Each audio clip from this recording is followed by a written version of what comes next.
but I think he can, provided that that's a sort of a 12-month strategy. It could be that that Tony Abbott expected an election by now, and so he figured the strategy, Brian, would work for that long. I think it was a very short-term sort of strategy, if you want to dignify it with that word. He, at some stage, has to work out what positives he's got to offer the electorate by the time of the next election, but he's then left with this problem about how he's going to fund them credibly. Yeah. I mean, the mining tax, he's rejecting the mining tax.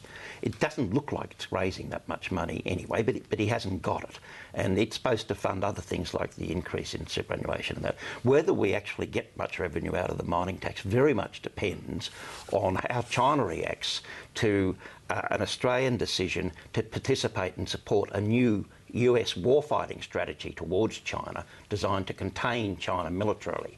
The Australian Strategic Policy Institute, two authors there have said this is a very worrying thing for Australia. Malcolm Turnbull gave a speech at the London School of Economics last month, strongly opposing it, quoting Henry Kissinger as saying that, in essence, that the US is a far more expansionary military power than China has ever been, and saying the best way you can go about this is to have the normal, traditional balance of power for looking after Australia's trade-based prosperity and peace. So what you're saying, extension of that, is that the Chinese will be listening very carefully to the rhetoric that comes out of Australia during Barack Obama's visit, and that might impact on, in the end, on how much we get out of the mining tax. Possibly. I think there'll be... look, I mean, one thing we should bear in mind is sort of glib assurances that it doesn't matter. We can get along well with our biggest trading partner, at the same time have a military alliance that is now essentially being aimed against China. The Chinese make the decision about whether that matters to us or not. And it's not so much whether or not we have some more troops, American troops based in Darwin. It is that we're signing up to this change in US military doctrine where they're working out new ways to conduct a war against China, which includes, by the way, a massive trade blockade. We wouldn't be able to get any natural gas, any iron ore or whatever through.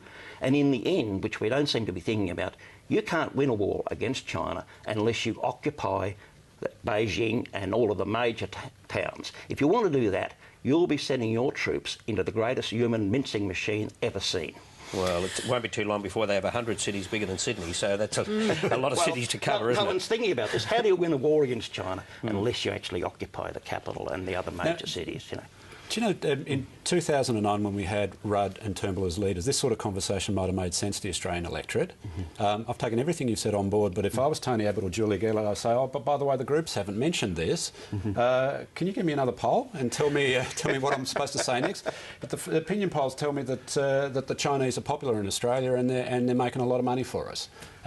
This is... The difficulty that we've had the last couple of years with the Parliament and the level of talent or lack of talent that we've had on both sides of politics running the show, and this actually does go back to the Rudd and the Turnbull episode, the fact that they had a moment and they couldn't seize it between them in Australia's name, and now we've obviously got bigger things going on in the world, and we're going to argue the toss over the last $1 billion of the forward projections on the minerals resource rent tax, which, by the way, the government has a mandate for. Yeah, but when Tony Abbott first, I think, voiced that he would be opposing this, he could see all those taxes lining up. There was the Queensland flood levy, which he opposed, and the carbon tax, and then the mining tax. So he was going to run it as basically a campaign against new taxes. Yeah, exactly. And, of course, first one passes, which is the carbon tax. The second one is actually popular. It was appallingly sold by Wayne Swan and Kevin Rudd in 2010. It's actually intuitively popular. One of the reasons they announced it as quickly as they did in 2010 is the groups told them that this is a good idea. Now, what happened was they announced the thing and hadn't explained it in the run-up to, and didn't really want to debate it when the going got tough once the miners put their advertising into the field. In the last year and a bit, the dollar is up, what, another 10 cents against the greenback? Since the mining tax, since the resource, the super profits tax was knocked off last year. 90% of the economy feels like it's in recession. Manufacturing is less than 9% of total employment now. Victoria is starting to run into problems it didn't think it'd imagine for the last 20 years. New South Wales still hasn't got off the floor. Queensland, because of the squeeze on the tourism sector, feels recessed as well, notwithstanding its mining-based economy. This thing looks like a logical response to quite a big problem that Australia's got, balancing these things. Yeah, but this is a... And just saying no is not going to get you there, because that actually doesn't explain how it is you're going to handle the But he doesn't explain why, and he doesn't explain...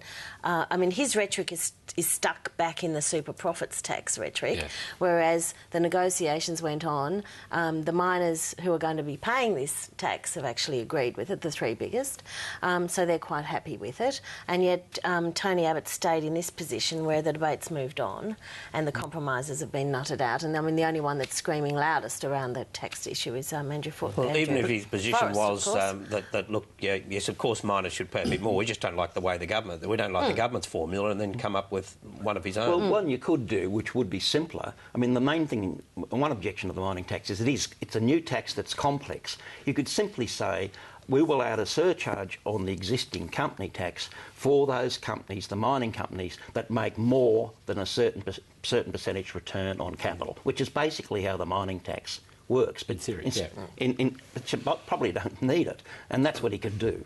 I'll show you a couple of contributions now on the other side of the argument from the smaller miners' point of view. Listen to Mitch Hook here from the Minerals Council.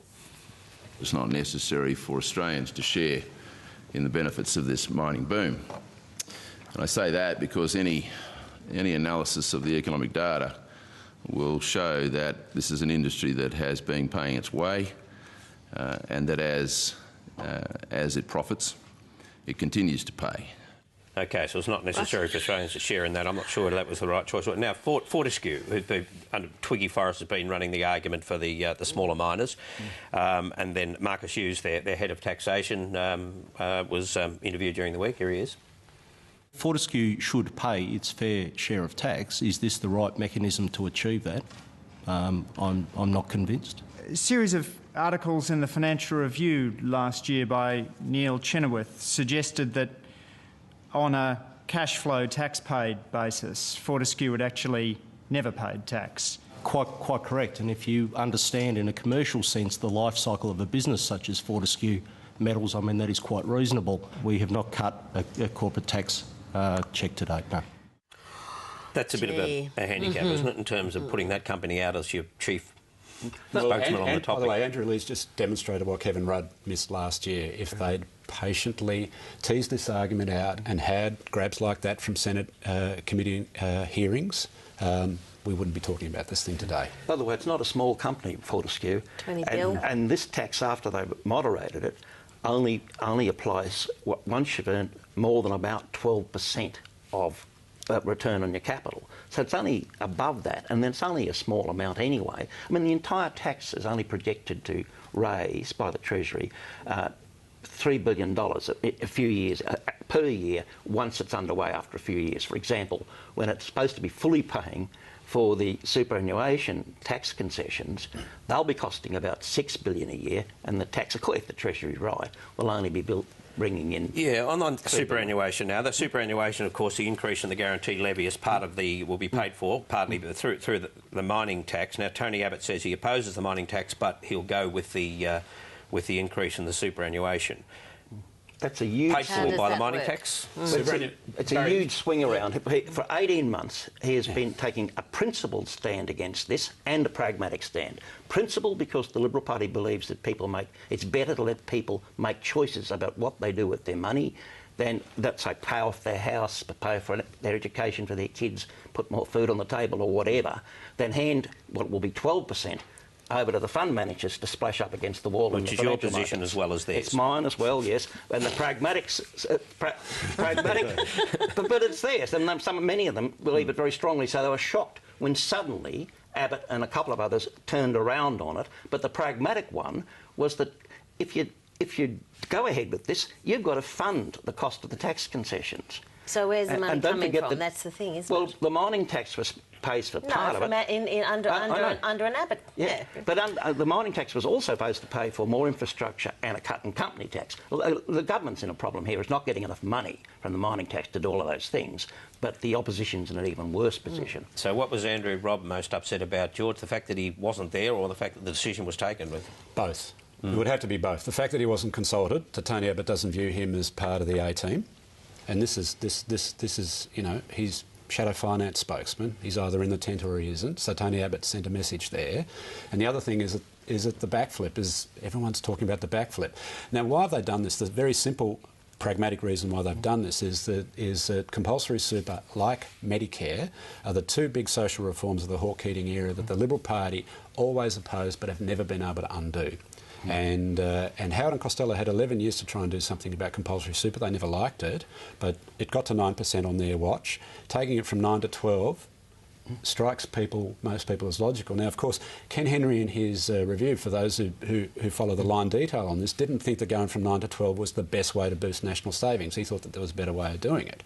And he also thought it was unnecessary. One of the people on the review, Greg Smith, another ex-Treasury official, said, look here, those tax concessions and the increase are really only about boosting the lifestyles of people who will be quite well off in their retirement. The big problems you've got about retirement is how to do things like fund people who will be in hospitals and that after age 85, aged care and so on. So they didn't see it as a big priority. You're about getting the balance right, according to the Henry Review, between how much people have to forego their consumption now to put money away for their old age and the valuable things you can buy with that money right now.